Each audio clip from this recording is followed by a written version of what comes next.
예, 누가복음 15장 1절부터 7절 우리 한 목소리로 같이 읽겠습니다. 모든 모든 세리와 죄인들이 말씀을 들으러 가까이 나오니 바리새인과 서기관들이 수군거려 이르되 이 사람이 죄인을 영접하고 음식을 같이 먹는다 하더라. 예수께서 그들에게 이 비유로 이르시되 너희 중에 어떤 사람이 양 100마리가 있는데 그 중에 하나를 잃으면 99마리를 주게 두고 그 잃는 것을 찾아내기까지 찾아다니지 아니하겠느냐. 또 찾아낸즉 즐거워 어깨에 메고 집에 와서 그것과 이웃의 돌보을 받아되 나와 함께 즐기자. 나의 잃은 양을 찾아내었노라 하리라. 너희에게 이르노니 이와 같이 죄인 한 사람이 회개하면 하늘에서는 회개할 것 없는 의인 99으로 말미암아 기뻐하는 것보다 더하리라. 네, 오늘 누가복음을 볼 텐데요. 누가복음 전체의 제목으로는 잃어버린 자를 찾고 구원하신 그리스도라는 제목으로 이렇게 은혜를 나누겠습니다. 어, 구약 성경은 우리가 아시다시피 그리스도를 보내겠다, 메시아를 보내겠다고 한 약속이죠. 구약의 모든 방향은 어디를 향해 있냐면 가나안 땅을 향해 있어요. 메시아가 오실 땅이고 거기에 정착해서 살면서 가나안 땅을 중심으로 그 당시에 고대 근동 국가 강대국들 전체에 이 복음이 전달되도록 하시는 하나님의 부르심의 이유가 있었죠. 그래서 아브라함에게 약속한 그 약속대로 민족을 이루고 왕정 시대를 살았습니다. 약 2000년의 시간을 살았는데도 불구하고 한 번도 이스라엘 백성들은 진심으로 하나님이 자신들에게 축복하시는 이유를 몰랐어요. 왜냐하면 자신의 틀 안에 갇혀 있던 겁니다. 우리 민족만을 위한 하나님으로 생각했고 다른 민족은 멸망시키는 하나님으로 이해한 거예요. 그러니까 왜 저들에게 오실 메시아 사상을 전달하려고 하느냐? 선지자들조차도 귀담아 듣지 않았죠. 북이스라엘 왕국으로 나눠졌을 때, 남유다로 나눠졌을 때, 북이스라엘 왕국의 왕들은 한 명도 하나님의 약속을 생각하지 않았습니다. 불과 남유다는 한 네다섯 명 정도 왕들이 약속을 붙잡았을 때 잠깐 부흥의 시기는 왔죠. 그리고 선지서들을 통해서 선지자들을 보내서 계속 하나님의 뜻과 계획을 알리시는데 자신의 틀 안에서만 듣다 보니까 대부분 선지자들을 다 죽였죠. 왜냐하면 저 친바벨론파구나, 친아수르파구나, 친페르시아파구나 이렇게 이해한 거예요. 그러니까 민족주의에 사로잡혀 있었던 거죠. 그래서 2000년의 시간이 지나면서 하나님은 말씀하시고 조금 붙잡았다가 회복했다가 또 포로로 재앙으로 계속 되풀이되는 그러면서 마태복음이 기록되기 전까지 400년의 말씀이 선포되지 않는 시기가 있었죠. 그때 하나님은 워낙 이스라엘 백성들이 못 깨달으니까 그 당시에 세계 전체를 복음화할 수 있는 틀을 마련한 겁니다. 헬라 사상과 왕들을 일으켜서 특히 알렉산더 대왕을 일으켜가지고 성경을 헬라어로 번역을 하고 본인은 읽어보지도 못하고 죽었어요. 그 어려운 일을 해냈고 70인역이라고 하고 또 로마가 고대운동국가 사회의 패권을 차지했을 때는 어마어마한 건축물도 있지만 굉장히 우리로 말하면 교통의 아주 달인들이었거든요. 로마로 전 나라에서 향할 수 있는 길들을 다 뚫은 거예요. 지금은 뭐 통신이 있었지만 그때는 가는 것보다 통신이 더 느렸단 말이에요. 그러니까 하나님이 세계 복음화할 수 있는 길을 열고 언어를 통일하고 안 그러면 다 통역자들이 다 따라가야 될 텐데 이런 일들 하나님이 준비해 놓으시고 하나님의 때가 되니까 역사의 시간에 말씀이 육신이 되어 예수님께서 그리스도로 오셨죠. 그래서 가까이서 예수님이 하신 그리스도를 지켜본 네 명의 제자들이 자기 나름대로 복음의 입장에서 그리스도를 바라본 내용을 기록한 겁니다. 그래서 마태복음은 왕으로 오신 그리스도를 선포했죠. 그 왕이 정치적 왕이 아니라 만왕의 왕, 이 땅의 문제는 결국 사단으로부터 시작이 됐고 그 사단의 속임수에 넘어갔던 아담과 하와로부터 시작됐는데 그래서 시작된 사단의 모든 권세를 깨뜨리신 만왕의 왕으로 그리스도를 설명한 겁니다. 그리고 마가복음은 모든 것을 다 가지셨지만 종의 모습으로 오셔서 어려운 자들, 고난당하는 자들을 치유하시고 그러면서 마가복음의 수신자들은 로마교회라고 했잖아요. 로마교회 성도들이 막 40년 가까이를 막 순교당할 때 콜로세움에서 막 사자밥이 되고 불태워 죽이는 특히 네로 황제가 극심했을 때거든요. 그때 이 편지가 전달이 된 겁니다. 그러니까 부활 신앙을 갖도록 그러면서 우리에게도 모든 하나님의 축복을 다 가진 게 맞다면 우리가 살아가는 태도나 삶의 내용은 종의 모습으로 갈 수 있도록 그렇게 말씀한 내용이죠. 성경을 이런 중심으로 쭉 읽어보시면, 통독해 보시면 우리 개인에게 주시는 굉장히 중요한 메시지들이 있어요.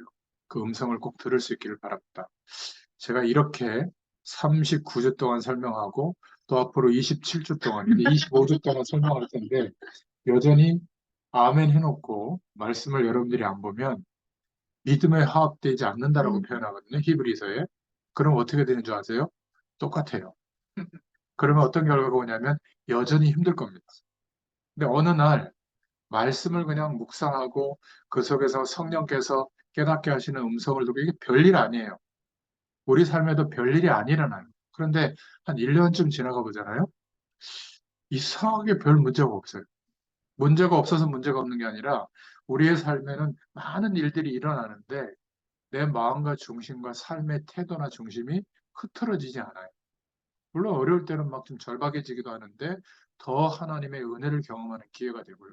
이렇게 흔들리지 않는 괜찮아지는 상태가 돼야 뭐가 보이냐면 하나님이 나를 인도하시는 게 보여요. 어디를 향해 인도하는지. 지금 내가 하고 있는 이 일들이 어떤 일인지를 알게 됩니다. 만약 이런 부분들이 사실화가 안 되면 우리 목회자들이 좀 세게 얘기하면 막 마음이 흔들리죠. 막 그거 안 해서 그런가. 또 막 진짜로 막 율법적으로 그거 안 해서 그렇다고 그러고 막 그것도 딱 쫓아갑니다. 한 3년 하면 또 안 되거든요. 그러면 또 다른 교회로 옮겨야죠. 왜냐하면 그렇게 세게 안 하는 교회로 가든가 숨을 수 있는 교회, 큰 교회 속으로 가든가. 그죠? 그러다가 결국은 신앙도 다 잃어버리게 되는데 오늘 말씀을 잘 들으시길 바랍니다.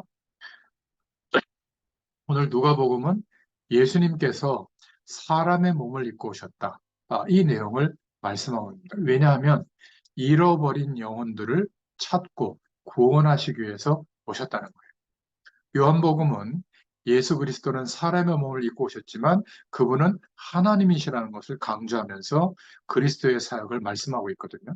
그래서 누가복음에만 있는 내용이 있는데 예수님의 성장에 대한 말씀이 나와요. 다른 복음서에는 없습니다. 사복음서라고 하잖아요. 그리스도에서 말씀하고 있는데 그래서 족보 얘기가 나오고 탄생 얘기가 다 나오지만 예수님의 성장에 대한 기록은 누가복음 2장 52절에만 나옵니다. 뭐라고 돼 있냐면 서론을 좀 생각해 볼 내용인데 키가 자라고 지혜가 자라고 사람과 하나님 앞에서 사랑스러워 가시더라 이렇게 나와 있죠. 그래서 이 부분이 참 중요한 거예요. 눈에 안 보이는 힘이 있어야 되거든요. 인간은 영적 존재이기 때문에 눈에 보이지 않는 힘이 있어야 됩니다.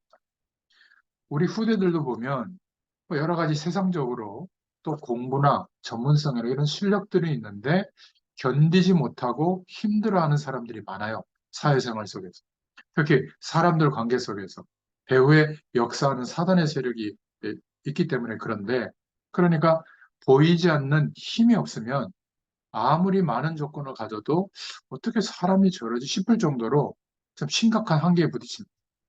또 어디가 아프다 이럴 때 우리 몸에도 눈에 보이지 않는 힘이 있어야 되거든요. 예를 들면 뭐 면역력이라든지 아니면 뭐 근육의 힘이라든지 아니면 뭐 그런 어떤 어려움들을 극복할 수 있는 어떤 정신적인 힘이라든지 우리는 뭐 영적인 힘이 필요하긴 하지만 이런 눈에 안 보이는 힘이 없기 때문에 사실은 겉의 문제들, 우리에게 다가오는 알고 있는 문제들 때문에 힘들다고 생각하지만 보이지 않는 힘이 없는 거예요. 그리고 사회생활 하는데도 이 보이지 않는, 눈에 보이지 않는 힘이 있어야 됩니다. 그래서 어떤 면에서는 저와 여러분은 거의 마지막 기회라고 볼 수 있고, 우리 후대들에게는 우리를 통해서 그것이 전달이 돼야 돼요. 오늘 예수님께서 자라나는 모습을 설명했지만, 육신적인 성장, 이게 뭐죠? 키가 자랐다는 말이거든요. 그러니까 육체적인 성장도 해야 되는 겁니다. 그러니까 건강도 지킬 줄 알아야 되고 또 운동도 해야 되고 필요한 뭔가 여러 가지 건강을 유지할 수 있는 그런 성장도 해야 되는 거죠. 그래서 좀 앞선 선진국들은 꼭 운동하는 거를 공부하는 것만큼 중요하게 생각합니다. 제가 용산을 항상 이렇게 근처를 지날 때 보면 그 미군들 평상복을 입고 아침이든 밤이든 낮이든 항상 뛰어요. 그것도 혼자 딱 뭐 이런 거 꽂고 뭐 이렇게 하고 그 아스팔트를 그렇게 오래 뛰어요. 남산 순환도로 다닐 때 보면 꼭 몇 명 보여요. 그러니까 이들은 전 세계 어디에 가도 자기 나름대로 하루의 건강을 이렇게 유지할 수 있는 운동, 나름대로 운동을 꼭 하더라고요, 보니까. 근데 우리나라 엘리트들은 요 항목이 약해요. 그러니까 비실비실하죠. 뭔가 전문성은 뛰어난데 각종 병은 달고 살아요.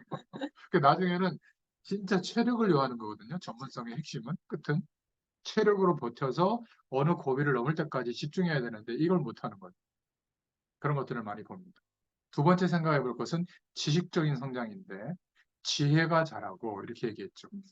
공부도 많이 해야 되지만 세상에 움직이는 이런 모든 것들을 볼 수 있고 판별할 수 있고 선택할 수 있는 정보들은 너무 많잖아요. 이제 예전에는 정보가 차단돼 있었지만 지금은 정보가 오픈돼 있거든요.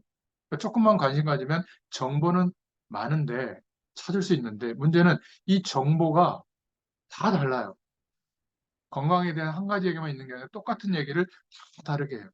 요즘 뭐 유튜버들이나 이런 사람들은 어쨌든 쇼킹하게 얘기해가지고 인기가 올라가면 조회수가 많아서 광고 비용이나 뭐 실버인가 뭐 그런 거 타면 이제 광고가 붙잖아요. 그러니까 그것 때문에 이제 막 한단 말이에요. 나왔다는 얘기도 막 갖다 붙이고. 그런 거 보다 보면 이래야 될까 저래야 될까 더 헷갈려요. 중요한 것은 그래서 공부도 해야 되지만 독서가 필요합니다. 독서도 어느 한두 권만 보면 권헷갈려요. 그래서 저 같은 경우는 어떤 분야에 좀 이렇게 급진적으로 개혁적으로 얘기하는 그런 저자의 책 한 권 정도 보고 또 그 똑같은 주제인데 굉장히 반대 입장에서 보수적으로 얘기하는 것도 봐요. 신문으로 따지면 뭐 한겨레 신문이 맨 앞에 가 있나? 저 좌측에. 그다음에 뭐 조중동 중에서 조선일보가 맨 오른쪽에 있나? 저 이거 다 봐요, 뉴스. 똑같은 내용인데 어쩌면 이렇게 다른지 모르겠어요. 중요한 것은 중간 입장에서 얘기하는 사람들의 책도 있거든요. 저는 이것도 봅니다. 그러니까 많은 책을 보는 게 중요한 게 아니라 어떻게 잘 읽느냐가 중요해요. 그러니까 이럴 수 있구나. 다양성을 우리가 인정하되 그러나 나는 이렇게 선택할 수 있는 힘이 있어야 되거든요. 그러려면 요즘은 너무 사상이나 철학이나 역사나 이런 책을 안 보잖아요. 생각의 힘이 없어요. 남들이 해석해 준 내용을 보고 판단하거든요. 그 유튜버들이 다 해석해 주잖아요. 그러니까 뉴스는 요즘 뉴스도 해석해 주세요. 원래 뉴스는 해석이 많이 들어가면 안 돼. 그냥 사실만 보도해 줘야 되거든요. 거의 무슨 뭐 소설 얘기도 많이 하는 것 같고. 그러니까 죄송합니다. 아줌마들이 되면 이상하게 그렇게 돼버려요. 카더라 통신에 그냥 막 적어가지고. 저 여기 오면서도 보니까 뭐 프랭크도 많이 붙여 있더라고요. 맞아요. 그 이제 명절 때가 되니까 또 카더라 이것도 단어 하나 가지고 가서 또 막 얘기하겠죠. 여러분들 그러지 마시기 바랍니다. 좀 들어보세요. 이분이 왜 이런 얘기를 들어보면 뭔가 이렇게 이분이 하려고 하는 얘기가 있거든요. 마음에 안 든다는 거지. 그죠? 마음에 안 드는 거하고 사실하고는 다르거든요. 그런 거를 좀 참고해야 되는 겁니다. 그러니까 뭐 보수는 뭐 맨날 나쁘다. 안 나빠요. 이분들이 하려고 하는 얘기가 있는 거예요. 너무 빠르면 부담스럽다. 뭔가 이렇게 천천히 가자. 뭐 이런 얘기를 하는 거거든요.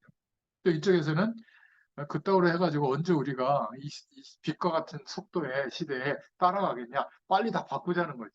그러면서 자기들은 또 안 바꾸잖아요. 이렇게 가만히 보면. 이런 것들을 볼 수 있어야 돼요. 그래서 책을 안 읽는 사람도 성공할 수 있습니다. 그런데 실패하기가 쉬워요. 객관성이 결여되어 있고 많은 사람과 소통이 안 됩니다. 또 늘 책을 보는 사람은 너무 이론적으로 빠지기가 쉽거든요. 그래서 잘 봐야 돼요. 지식적인 성장을 좀 생각해 봐야 되고 또 사람 앞에서 사랑스럽다 이렇게 표현했잖아요. 사회적인 성장입니다. 저와 여러분도 마찬가지고 우리 후대들에게도 알려줘야 돼요. 복음 모르는 사람과 만나지 마라. 이건요, 굉장히 극단적 이율론을 주입시키는 거거든요. 예수님 시대에도 영지주의라는 단체가 있었어요. 영적인 것은 옳고 육신은 나쁘다. 그래서 어떤 결과가 나오냐면 금욕주의로 가게 되고 또 한 부류는 타락주의로 가게 돼요. 왜냐하면 어차피 육신은 뭐 소용없고 영만 중요하니까 몸은 어떻게 해도 상관이 없다. 이렇게 가거든요. 똑같은 그 영지주의 사상 속에서 나중에 이렇게 차이가 나는 거예요. 지금도 마찬가지예요. 사람들과 함께 지낼 수 있어요. 그러니까 보편성도 지향해야 되고 객관성도 있어야 되는 겁니다. 그런데 어느 순간이 오냐면 진리와 비진리가 타협해야 될 때가 와요. 선택해야 될 때가 와요. 그때는 어떻게 해야죠? 내게 불이익이 오더라도 엄마 아빠는 이렇게 진리를 선택하면서 살고 있다. 이걸 보여줘야 되는 겁니다. 그게 진짜 올바른 사회성이에요. 그냥 두루두루 모든 사람하고 잘 지내라. 성경은 그 얘기를 하고 있는 게 아니에요. 어떤 때는 진리와 비진리가 대립해서 내가 진리를 선택하면 불이익 정도가 아니라 죽을 수도 있어요. 초대교회 있다고 그랬잖아요. 근데 초대교회인들은 정말 죽을 수 있는 그 조건을 선택한 겁니다. 우리는 그런 시기가 없을 줄 알죠. 성경에 예언돼 있어요. 오직 예수 하면 이제는 완전 공격받는 시대가 올 겁니다. 왜? 다 타협하잖아요. 교회들도 다원론을 타협하잖아요.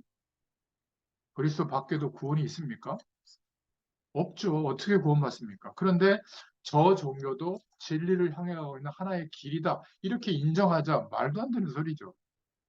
저 종교는 다 죽어야 된다. 그런 이스라엘 사람들 같은 생각은 아니지만 종교의 유익함은 있잖아요. 사람을 순화시키는 기능.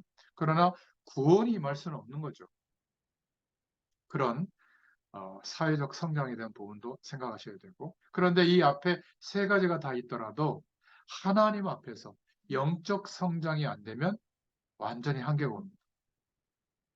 죽게 되는 거죠. 건강하고 실력도 있고 사회 배경도 있다고 하더라도 영적 성장이 안 되고 있는 사람들의 특징이 뭐냐면 상처를 갖고 있는 사람들.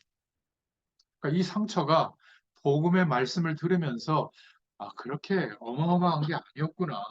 내가 하나님 떠나서 죄에 묶여 있었고 원죄에 묶여 있었고 사단에게 장악돼 있던 것이 심각한 거였구나. 여기서 해방되도록 내게 그런 어려움들을 하나님이 어떤 면에서는 허락한 것일 수도 있구나. 부모님이 공로자고 남편과 아내가 공로자고 자녀들이 공로자구나. 이렇게 이해되면 해방됩니다. 치유돼요. 그런데 내가 지금은 참지만 내가 하여튼 이러면 이제 어느 날 폭발하죠. 그건 치유된 게 아니에요. 예수 믿어도. 그렇지 않습니까? 가정에 이런 치유되어진 복음의 사람 한 명만 있어도 그 가정은 회복됩니다. 반드시 그렇게 돼요. 주 예수를 믿으라. 그런 의미거든요. 그리하면 너와 내 집이, 가정이 구원을 얻으리라.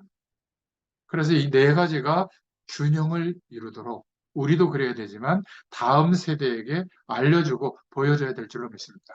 요 네 가지가 균형이 이루어진 게 눈에 안 보이는 힘이에요. 엘리트인데도 영적인 힘이 없으면 굉장히 이상하다니까. 다른 사람들을 막 내리누르고요. 막 어마어마하게 막 뭐라고 협박 비슷하게 막 하고 기업을 그렇게 끌고 나가는 사람도 되게 많거든요. 그런데 이 육신적 성장, 지식적 성장, 사회적 성장이 조금 약해도 어, 몸이 약할지라도 영적인 힘이 있으면 이길 수 있어요. 그런데 영적인 힘이 없으면 그 앞에 세 가지가 준비돼도 굉장히 무너지는 걸 제가 많이 봤어요. 내가 좀 배경이 없고 뭐 학창 시절에 이럴 때 공부도 좀 못하고 실력이 없다고 할지라도 영적인 힘이 있으면 참 연약한 분들인데 가정을 바꿔요. 또 그 사람이 있는 직장이나 현장에서는 그 사람 때문에 좋은 일들이 한 2, 30년 지나면 일어나요. 이게 영적인 힘이 있는 사람들의 특징이거든요. 이런 힘들을 우리가 가질 수 있어야 되고 후대들에게 알려줄 수 있어야 될 줄로 믿습니다. 그래서 우리 후대들은 아무리 모자란 선택을 하고 무너져 있더라도 지금부터 시작해도 이런 보이지 않는 힘을 갖추려고 시작을 해도 나중에는 큰 열매가 옵니다.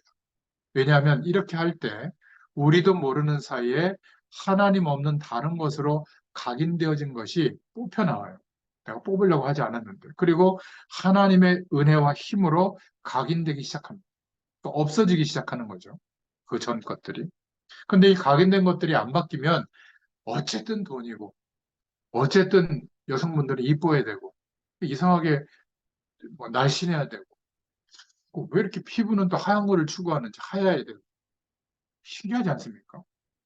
또 뭐, 난 가방 하나에 몇백만 원을 투자하는 거, 뭐 몇천만 원을 투자하는 거 이해가 안 돼요. 자기의 수입이 한 달에 한 10억 정도 된다. 그럼 뭐 한 몇백만 원짜리 사러 다니는 거 누가 뭐라고 그랬어요?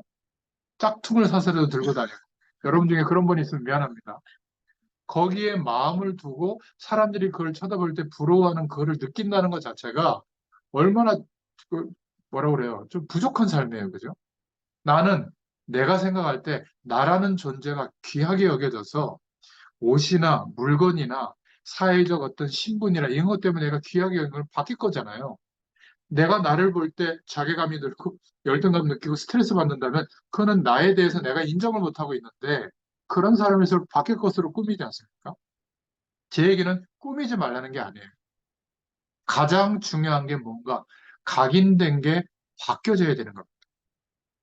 하나님은 저와 여러분들에게 준비해 놓은 영적 성장이 어마어마하게 크기 때문에 어떤 면에서 우리가 모를 수 있어요.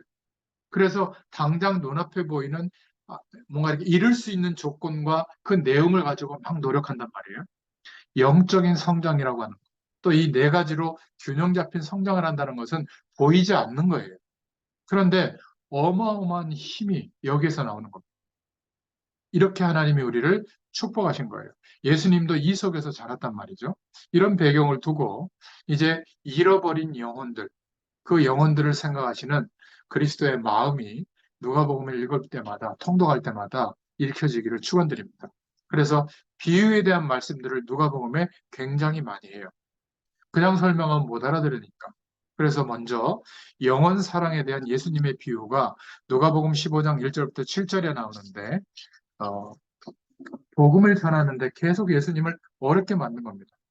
유대인들이 하나님의 택한 백성들인데도 이랬어요. 거의 시대마다 복음을 제대로 드러내기 시작하면 대부분 싫어합니다. 그냥 좋게 가지, 편안하게 가지, 안정적으로 가지, 왜 이렇게 유별나게 그러냐? 왜냐하면 그 뒤에 가장 긴장하고 싫어하고 두려워하는 마귀가 역사에서 그래요. 어떤 방법으로든지 막으려고 합니다. 복음만 막히면 되니까. 교회는 아무리 많이 있어도 성도의 숫자가 아무리 많아도 마귀는 겁 안 됩니다. 복음이 있으면 안 되는 거거든요. 그러니까 모든 종교는 같다. 이런 교회는 아무리 있어도 마귀는 절대 겁 안 됩니다. 그런데 예수님은 그리스도시고 오직 그리스도의 축복이 아니면 안 된다. 이렇게 드러내는 사람이 나오면 겁내는 거예요. 그걸 제일 겁냅니다. 그래서 마귀 들린 바리새인들이 안진뱅이를 일으킨 베드로 보고 뭐라고 얘기했죠? 놓아주면서 반박할 수 없을 정도로 증인 세워놓고 얘기하니까 그 그리스도 얘기하지 마라. 어떻게 이럴 수 있냐 그 말이.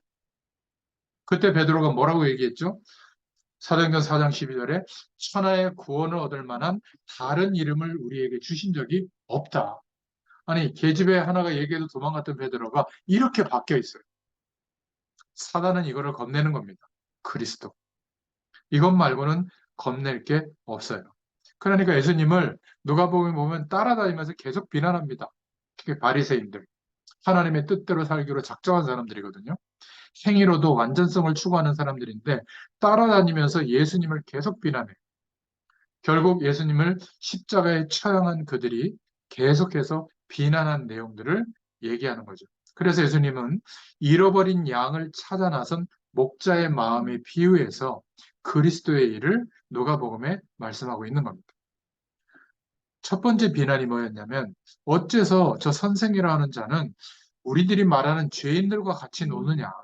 세리들, 죄인들 이런 사람들과 같이 식사도 하지 말라고 했는데 모세 율법에 보면 같이 밥 먹고 있느냐. 그럴 때 영원 사랑에 대한 비유 세 가지를 들고 있는 거예요. 목자가 양을 100마리 치고 있는데 저녁에 와보니까 한 마리가 없어졌다. 진짜 목자라면 그냥 잠을 자겠냐? 아니면 찾으러 가겠냐? 그 양이 지금 어디 구덩이에 빠져서 죽어 있는지 가서 확인하지 않겠냐? 근데 찾으러 갔다가 구덩이에 빠진 어린 양을 발견했을 때 그 목자가 안고 얼마나 기쁘게 돌아오겠느냐.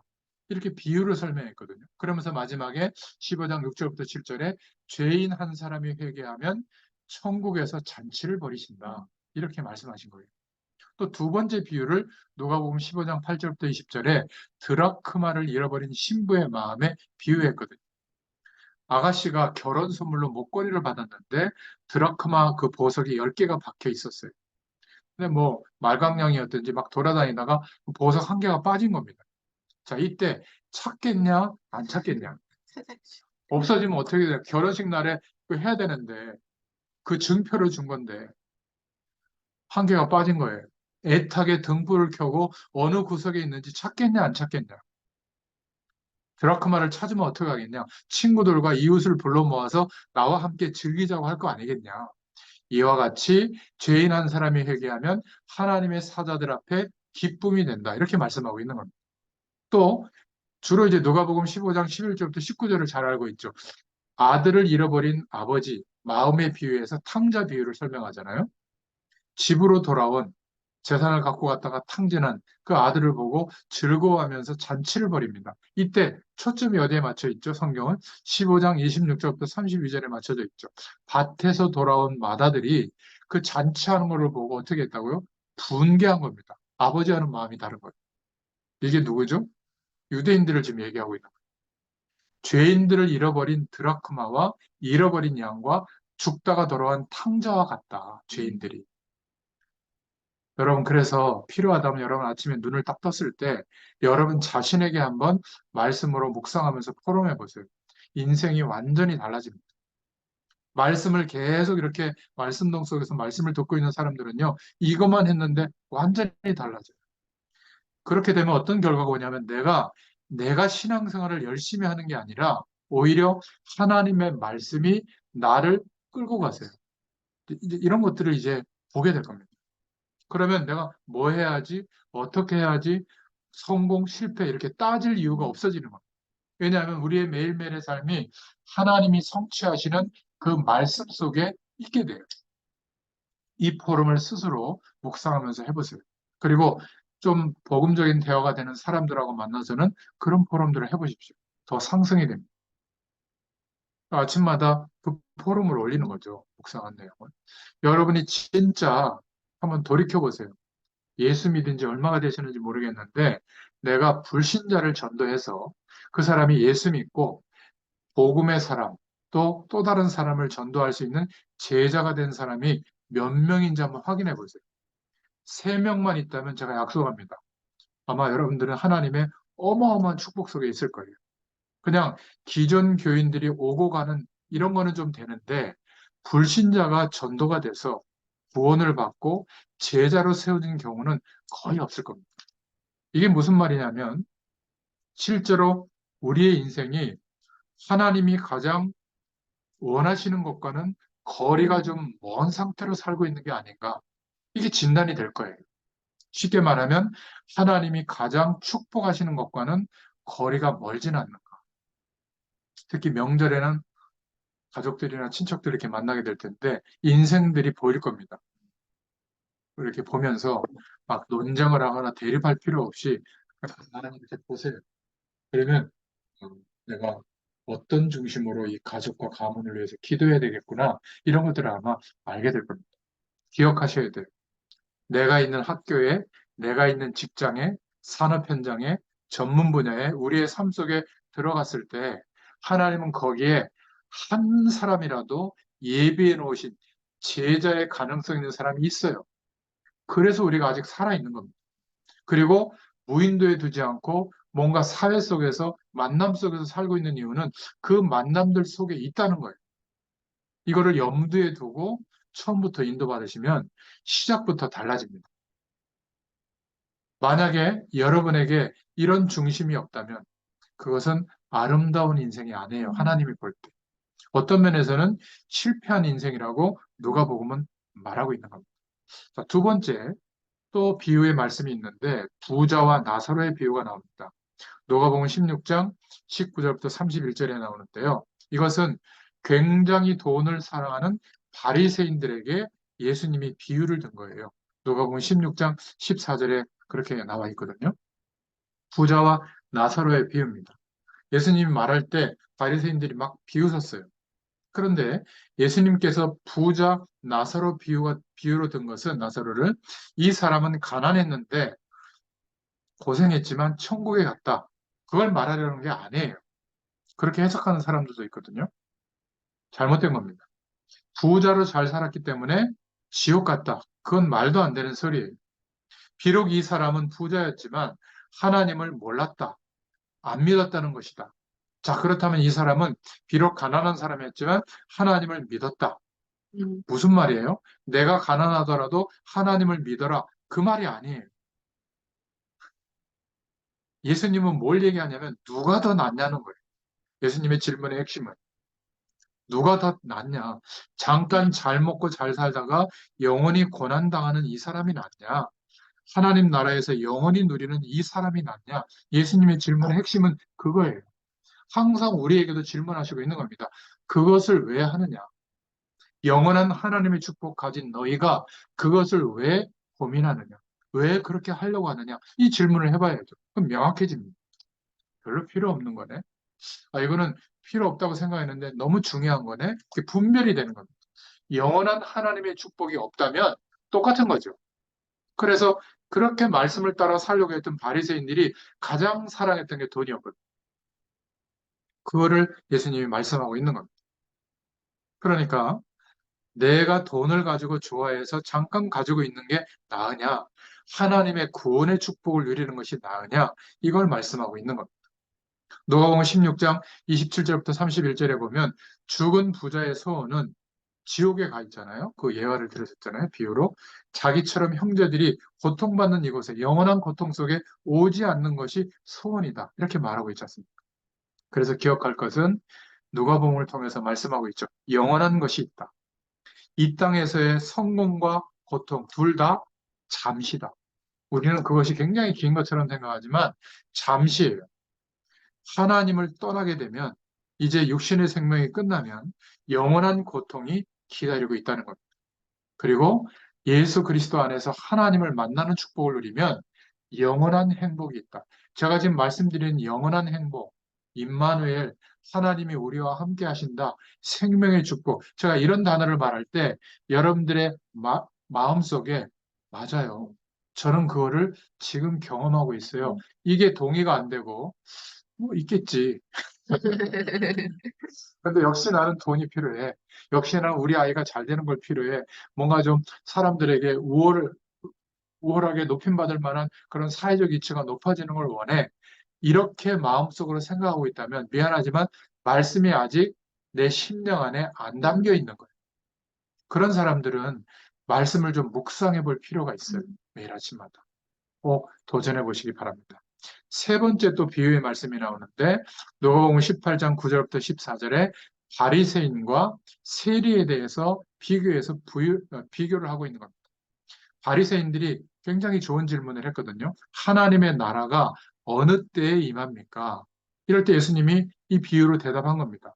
하나님의 나라는 여기 있다, 저기 있다가 아니다.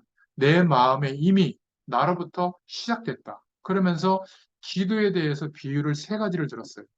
먼저 누가복음 18장 1절부터 8절에 원한을 풀어달라고 호소하는 과부의 비유를 들은 겁니다. 이 과부가 재판장에 가서 불의한 재판관인데 성경에 보면 나오잖아요. 계속 억울하다고 재판해달라고 요청을 한 거예요. 그 재판장이 재판을 해주기로 결정한 겁니다. 근데 그 이유가 여자에게 힘이 생겼기 때문에 결정한 게 아니에요. 아, 요 여자 도와주면 좀 뭔가 나한테 커미션이 오겠구나. 그래서가 아니에요. 너무 얘기하니까 귀찮아서 안 되겠다. 이래서 결정한 것도 아니에요. 왜 결정한 줄 아세요? 가만히 보니까 이 여자는 절대 포기 안 할 여자구나. 그게 느껴진 거예요. 그리고 재판을 어떻게 하느냐는 다른 사람에게는 권한이 없어요. 재판장에게 권한이 있는 겁니다. 여러분, 우리가 기도도 똑같은 거예요. 우리가 하나님이 원하시는 기도의 제목과 우리의 소원을 하나님께 기도할 때 끝까지 하세요. 응답 올 때까지 역사하십니다. 그리고 하나님이 주시는 응답은 누가 주시죠? 하나님만 주실 수 있기 때문에 우리가 사람에게 구하는 게 아니라 하나님께 구하는 거예요. 제가 목회자로서 여러분들을 돕지만 여러분들이 제 말을 듣고 은혜를 받는 것까지는 좋은데 저의 말로만 은혜를 받으면 그거는 사람에게 의지하는 거예요. 제가 선포하고 말씀 전해드리는 말씀을 통해서 그리스도를 향하고 하나님의 말씀을 향하고 성령의 역사를 향하고 그것을 기대하는 사람으로 바뀌어진다면 저는 중간에 조금 역할을 한 거죠. 그걸로 하나님께 칭찬받는데 만약에 저에게 집중되게 되고 그렇지는 않지만 저만 훌륭하고 다른 목회자들은 안 좋고 우리 교회 목사님은 아주 설교가 이상하고 이렇게 느낀다면 제가 사역을 잘못한 거예요. 여러분들도 마찬가지예요. 누군가를 복음으로 도울 때 나는 너보다 우월하다 이런 입장이 아니라 모든 것을 다 가졌지만 종의 모습으로. 또 오늘 누가복음에 이렇게 비유를 설명하는 것처럼 가장 중요한 본질이 뭔가를 알게 되도록 전달해 줘야 되는 거죠. 단 주의할 점. 이렇게 많은 말씀 속에서 하나님이 믿음의 눈을 열어준 우리 입장에서가 아니라 지금 그 사람의 영적 상태에 맞게 전달해 줘야 돼요. 지금 그거 보일 겁니다. 예전에는 그런 게 저도 안 보여가지고 어마어마한 막 말씀을 막 그냥 어마어마하게 내 수준에서 막 얘기하니까 졸고 있더라고요. 하여튼 그렇습니다. 원한을 풀어달라고 호소하는 과부의 비유. 그러면서 예수님이 마지막에 18장 7절부터 8절에 뭐라고 얘기하냐면 인자가 올 때에 세상에서 믿음을 보겠느냐 이렇게 말씀하신 거예요. 또 기도하러 성전에 올라가는 바리새인과 세리의 비유를 들었는데 바리새인들은 이렇게 얘기한 겁니다. 나는 이런저런 중요한 하나님의 일들을 다 했습니다. 또 하나님 나를 축복해서 이런 복을 받았습니다.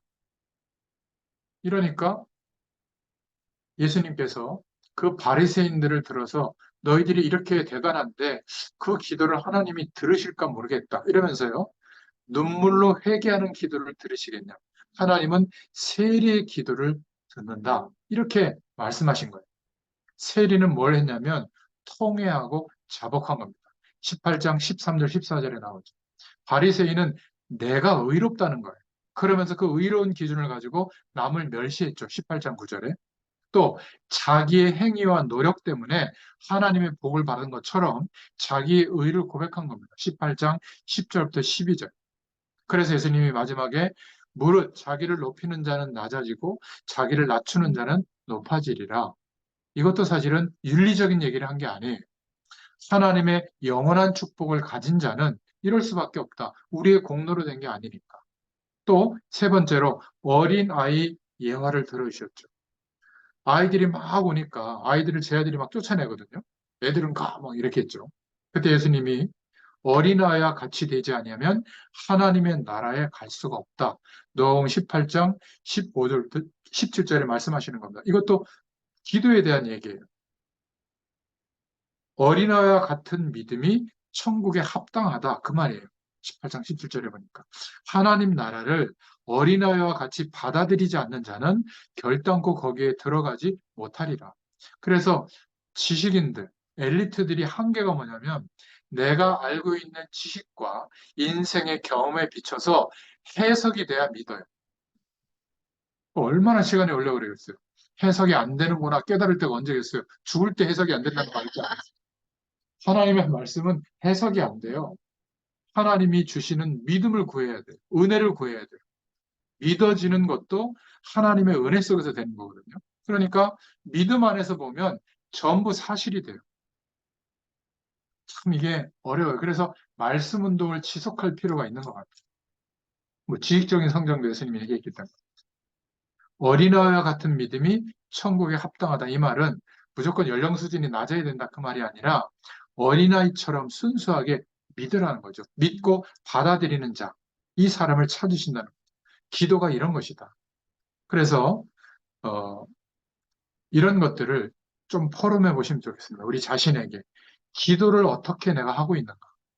하나님이 가장 원하시는 기도의 축복을 나름대로 성경적으로 답을 찾으면 끝나요, 인생은.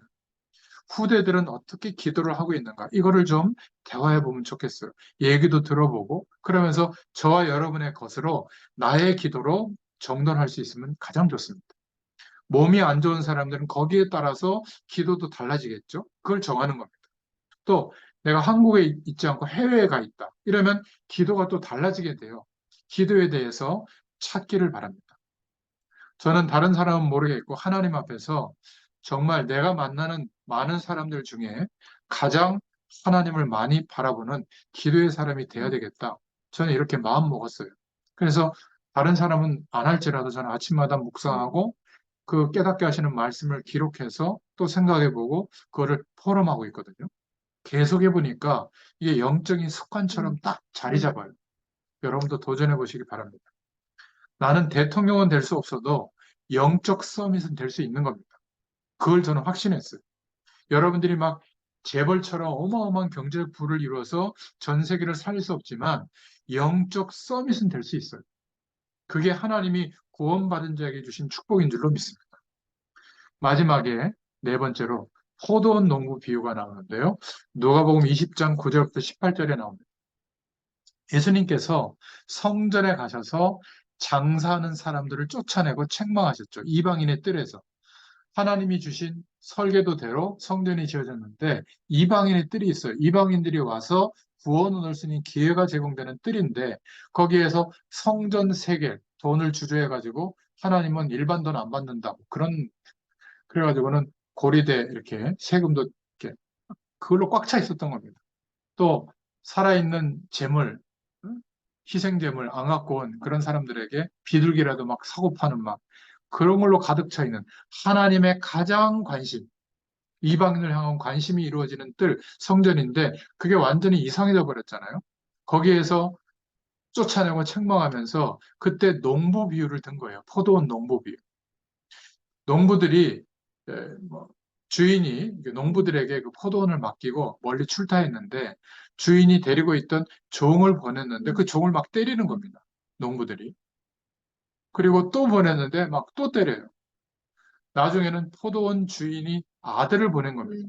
그러니까 농부들이 힘을 합쳐서 아들을 죽여버린 거예요. 굉장히 찔렸겠죠, 유대인들이. 그래도 못 알아들어요. 자기들 보고 하는 얘기인지도 몰라. 우리가 자칫 잘못하면 신앙생활을 이렇게 하게 되는 겁니다. 많은 선지자들을 핍박하고 혹시 여러분들이 신앙생활 하다가 교회를 가른다든지 막 모자란 목회자들도 있잖아요. 목회자들을 공격하는 대를 쓴다든지 그러지 마시기 바랍니다. 여러분들은 그냥 기도하세요. 하나님께. 정말 문제라면 하나님이 역사해달라고 기도하시지. 그리고 정말 문제가 있는 사람들은 여러분들이 기도하면서 그 연약한 부분을 돕는 입장으로 쓰세요. 꼭 그렇게 하시기 바랍니다. 근데 유대인들은 전혀 그렇지 않았거든요. 하나님께서 보내신 선지자들을 핍박하고 죽였죠. 그리스도를 보냈더니 그리스도를 십자가에 처형한 겁니다. 그 얘기예요. 유대인들이 물론 하나님의 계획은 있지만 여러분 핍박받는 자들, 전도 때문에 하나님의 영광을 드러내다가 핍박이 오면 이거보다 더 큰 축복이 없다. 이걸 말씀하고 있는 겁니다. 그러니까 막 성전을 청소하고 이러니까 아니 네가 무슨 권세로 이런 일을 하느냐 막 예수님에게 따져 묻죠. 그때 예수님이 요한의 세례가 하늘로부터냐 사람으로부터냐 이러면서 알 수 없는 얘기들을 계속해요. 알 수 없는 얘기를 하니까 이해하기 쉽게 포도원 농부 비유를 말씀한 겁니다. 그러면서 누가복음 20장 17절에 건축자의 버린 돌을 머릿돌이 되었느니라. 건축자의 버린 돌이 머릿돌이 되었다. 예수님에 대해서 하는 말인데 못 알아듣죠. 그래서 주로 누가복음은 비유를 들어서 설명을 많이 한 겁니다. 이 메시지의 수신자가 누구죠? 누가복음의 수신자. 이방인들? 누가복음하고 사도행전을 누가? 예, 그 가이오 데오빌로에게 쓴 거잖아요. 그러니까 사실 엘리트들이 하나님의 말씀을 못 알아듣기 때문에 알아듣기 쉽게 비유로 설명한 거예요. 그리스도의 일을 설명한 거. 비유를 모자라고 좀 지식적 수준이 낮은 사람들에게 설명한 게 아니에요. 하나님의 말씀은 지식의 힘을 가지고 보면 안 보여요. 그렇다고 무식해야 되느냐? 그 말이 아니에요. 나의 모든 것으로 할 수 없는 그것을 할 수 있는 답을 말하고 있는 거거든요. 그러니까 믿음의 영역에 들어와야 볼 수 있는 내용들이. 자, 오늘 결론입니다. 저와 여러분은 반드시 찾기를 바랍니다. 말씀과 기도로 하나님의 영원한 축복으로 각인되는 시간을 꼭 찾으세요. 만드시기 바랍니다. 어떤 형태로든지 가지세요. 두 번째는 영적인 것만이 아니라 우리의 공부하는 거, 우리의 일하는 거, 산업 속에 반드시 하나님의 나라가 임하고 있거든요. 이거를 찾고 확인하세요. 나는 왜 이 일을 하는가? 나는 여기에 왜 있는가? 이거를 꼭 찾는 시간이 있어야 됩니다. 이게 보이지 않게 내가 세상 속에서 살아가는 이것이 우연이 아니구나. 하나님의 어떤 인도 속에 있는 거구나. 이게 뿌리 내리는 시간이에요. 조금 확인해도 바뀝니다. 그러면 우리의 삶 속에 가보면 하나님이 함께 하시는 증거가 와 있어요. 이거를 보고 인도받으니까 증인으로 서게 되는 거거든요. 그러니까 이렇게 살아가는 체질로 바뀌어야 돼요. 근데 우리는 정보를 가지고 판단하고 결정하고 나간단 말이에요. 일단 나가보고 안 되면 하나님께 기도하거든요. 훨씬 늦어요. 재빠른 것 같아도 속도가 굉장히 빨리 성공하고 대단한 입장에 놓이거든요. 근데 그게 절대 성공이 아니에요. 저는 많이 봤습니다. 오랜 시간 동안. 특히 우리 이분들은 제가 오랫동안 보잖아요. 오랫동안 본 사람 옆에 또 오랫동안 사람들의 소식과 삶을 보잖아요. 지금은 이제 말할 수 있잖아요. 그죠? 그 당시는 별로 차이도 안 나고 어떤 면에서 뭔가 이렇게 하나님의 은혜보다 열심히 사는 삶의 태도가 더 중요한 게 아니야? 생각할 정도로 열심히 했을 때 잘 나가는 어떤 그런 일들이 벌어졌지만 지금도 뭐 괜찮은 위치에들이 있죠. 근데 진짜 그 마음의 중심이 어떤가요? 인생이 부럽던가요? 저는 하나도 안 부럽더라고요. 참 안타깝더라고요. 한국 교회 큰 목회자들, 큰 교회를 했던 목사님들 그 책이나 그런 것들을 통해서 또 사람들의 소식을 통해서 보면 부럽지 않더라고요. 과연 목회자의 말로가 저런가 싶을 정도로. 물론 존경스러운 부분도 있지만 거의 다 90% 이상이 한국 사회에서 비난받는 위치에 놓이거든요. 당시에는 막 하나님 비슷하고 막 대단하게 막 어마어마한 역사와 추앙받는 일이 있었지만 왕보다 뭐 대통령보다 더 좋았죠. 어마어마한 힘도 있고 조직도 있고 경제력도 있고. 근데 그 영원하지 않잖아요. 외형적인 조건. 오히려 하나님께서 나를 잘 사용해 주셔서 감사합니다. 이러고 은퇴했을 때도 빛이 나야 되거든요. 아무것도 안 하고 기도하고 있는데 평상시에 목회를 그렇게 몇몇 명을 데리고 했을 때보다 더 역사가 일어나야 될 거 아니에요. 더 하나님이 역사하신 문들이 열려지고 말이죠. 그걸 보고 많은 제자들이 또 그 길을 따라 이래야 되는데 반면교사로 삼아요, 다. 참 너무 안타까운 거. 여러분, 이런 것들이 우리 후대들에게 들어가야 돼요. 지금 후대들에게 들어가 있는 것들은 나중에 다 나오게 돼 있거든요. 그래서 지금부터 각인을 바꾸는 시간을 꼭 만들고 찾기를 바랍니다. 뿌리 내리는 시간, 하나님의 말씀의 은혜. 그러면 이 결론의 세 가지만 여러분의 마음에 담아도 저와 여러분의 인생을 통해서 하나님은 세계복음화의 일을 이루십니다. 혹시 이 말씀을 듣는 분 중에 병든 분들이 있다면 반드시 이 결론의 세 가지 시간을 꼭 가지세요. 우리 후대들은 오늘부터 짧게 가져도 됩니다. 이렇게 짧은 시간만 가지고도 하나님의 역사를 반드시 체험하게 될 줄로 믿습니다. 그래서 예수님께서 전부 비유로 말씀하신 거예요. 알아들으라고. 누가요? 지식인들이 좀 알아들으라고. 이제부터 정말 하나님 주시는 보이지 않는 힘 속에서 공부해보고 일해보세요. 삶을 살아보세요. 완전히 달라집니다. 특히 이 말씀을 듣는 중직자분들은 마지막 기회예요. 영적 서밋의 힘을 가지고 일하세요. 그게 하나님의 목표입니다. 다른 걸 붙잡으면 열심히 할수록 어느 날 무너지는 게 더 심해요. 참 이게 너무 안타까운 겁니다. 차라리 빈둥빈둥 놀다가 무너지면 좀 이렇게 본인도 인정할 거 아니에요. 놀아서 그렇다고. 근데 내가 이렇게 하나 옆에서 열심히 했는데 왜 이러냐 이러는 거예요. 그럽니다. 보이지 않는 힘, 하나님 주시는 힘, 이 힘이 반드시 하나님의 축복 속에 우리에게 주어지고 있는 줄로 믿습니다.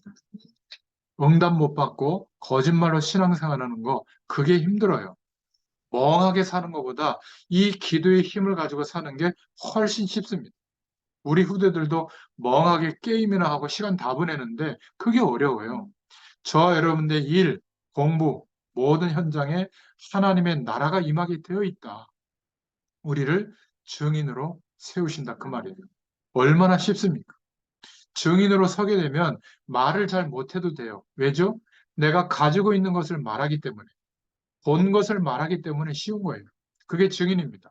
근데 이것을 정말 못 본 사람은 노력하는 것도 또 말씀 전하는 것도 노력해야 되고 거짓말을 하는데 말을 아무리 잘해도 하나님의 역사는 안 나타나요. 증인이 아니기 때문에 그렇습니다. 오늘부터 하나님의 약속을 붙잡게 되기를 예수님의 이름으로 축원드립니다. 아멘. 기도합니다. 하나님 너무 감사합니다. 우리 복음 가진 먼저 받은 1세대들을 축복하시고 우리를 통하여 다음 세대들에게 후대들에게 하나님께서 남은 자의 사명이 어떤 것인지를 알게 되도록 영적인 축복을 전달할 수 있는 힘을 허락하여 주시옵소서. 아멘. 남은 자들의 사명을 가진 자들에게 이 시간과 이 힘 속에 있게 하여 주시옵소서. 그래서 우리의 가정과 가문도 살리고 교회도 살리고 우리의 전문 분야와 현장도 살리고 미래를 살리는 증인들이 되게 하여 주시옵소서. 예수 그리스도의 이름으로 간절히 축복하고 기도하옵나이다. 아멘. 아멘. 감사합니다. 한 주일 동안 승리하시고요. 다음 주 화요일이 쉬는 날이죠. 그래서 다음 주는 한 주 쉬도록 하겠습니다.